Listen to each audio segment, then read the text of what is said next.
Begin. Hi, I'm Sai. Hello, my name is Woojin Kang, and this is our final project for CS2316, and we will delve into the wealth relationship between wealth and well-being.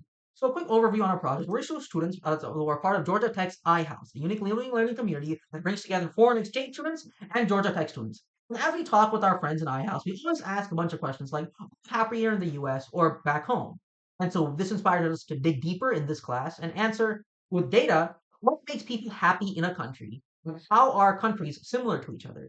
And so we focus on economic factors such as total assets of a central bank of a country, disposable income of that country, and HDI, and correlate that with disposable income and find out what makes people happy. And by exploring these relationships with economic factors and human development index, we aim to add empirical insights to our iHouse conversations and deepen our understanding of each other's cultures. So, quick description of the data. Our first data comes from the OECD, which is about a lot of well-being data set, specifically focusing on disposable income data across countries. And this was a downloaded CSV that we just analyzed. So downloading it. Secondly, we scraped a Wikipedia article about the Human Development Index of all the countries of the world. And this is compiled by the United Nations for 193 countries, valuing the health, education, income, and living conditions, which we define generally as happiness. And this also includes overall growth of HDI for those countries. Okay, so the third and fourth data are quite similar, so I'll explain it together. So they're both from Bank for International Settlements, and we retrieve the data via API and process using JSON. The central bank total assets and the policy interest rates, they both provide insight into economic stance of each country's central bank, and they both reflect actions like quantitative easing or quantitative tightening, which is quite heavily related to each other and also with other economic key inputs. We thought it will be interesting to explore the relationship between interest rates, disposable income, and life satisfaction. So there were some data inconsistencies. Our HDI data contained a column that had a percentage data, which had a physical percentage symbol at the end of it. So we removed that symbol, converted it to a float, and divided by 100 to get as an actual decimal. Then the central bank total asset data had so many null values, and we just decided to drop all the null values together. And also, we have found that the data series corresponded to a country code, like 000 for Turkey. So we replaced those country codes with the name of the country itself. And our central bank policy interest rate data also contained some NaN values, just completely dropped those, and missing values from our OECD data set. So we define a function called cleaning subtable, which extracted just the necessary columns from the original table. Yeah. So we're going to explain the insights we learned here.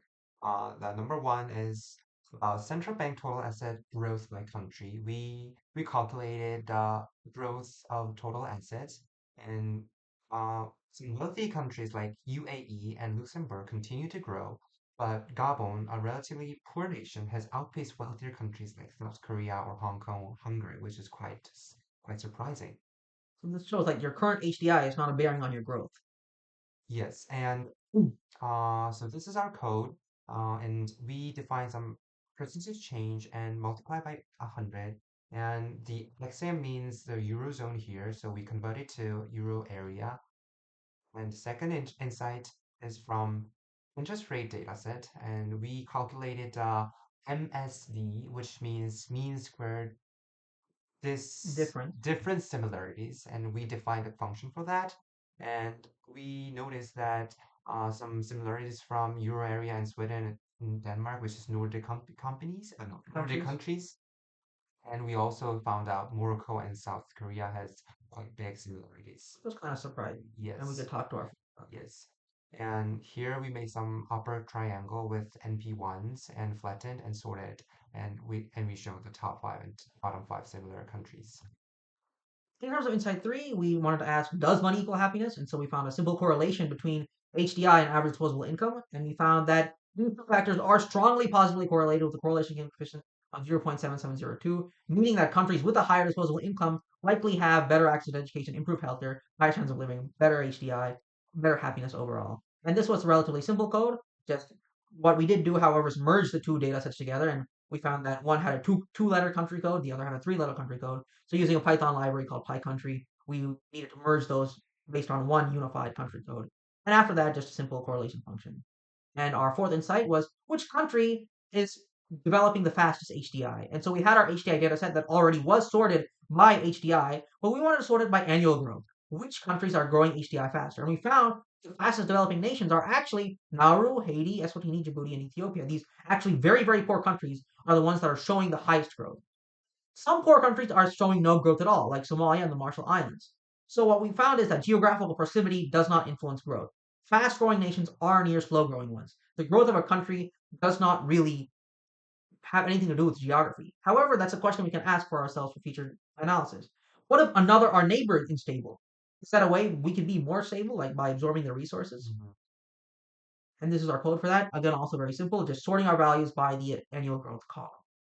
And finally, we ran a box and whisker analysis on our average disposable income, finding the upper quartile range, interquartile range, upper quartile and lower quartile of average disposable income. And we'll see that visual later on. But what we found from this is that there is a huge disparity of income across the country, across the world. Countries are very, very unequal. And this was the code for that using built-in pandas libraries. So we're going to explain our visuals. And this is the visual for the total asset growth over time. Um, so this is not a static graphic, it's actually animation for the geographic map. And we encoded the high growth rate with red color and growth rate with green color. And you can see there might be some kind of like similarities between countries, but here, as you can see in the time as the time goes by, like countries like behave quite differently, and yeah, and this is a geographical map for our visual number one, and number two is the line graph for uh, yeah. Oh, so this is the code for our geographical map. And the line graph is for our interest rate trends. And you can see some countries are stable and some countries are unstable. We divided the data like continent. So in the left, you can see the European countries, and on the right, you can see the Asian countries and North American countries. As you can see, even though the abstract value of interest rates of Mexico is quite different from United States, the the way they move is quite similar.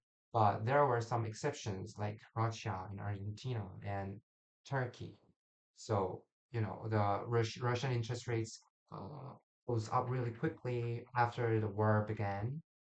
The blue one is Russia here. Yeah. So this is the code for our That visual visuals. is a way to Yeah. generalize the stability of different countries, which countries are more stable. Hmm.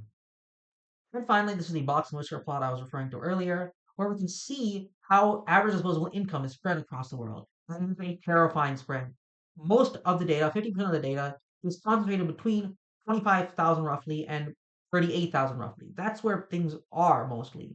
And the median value is 30,000 US dollars as your average disposable income for a country.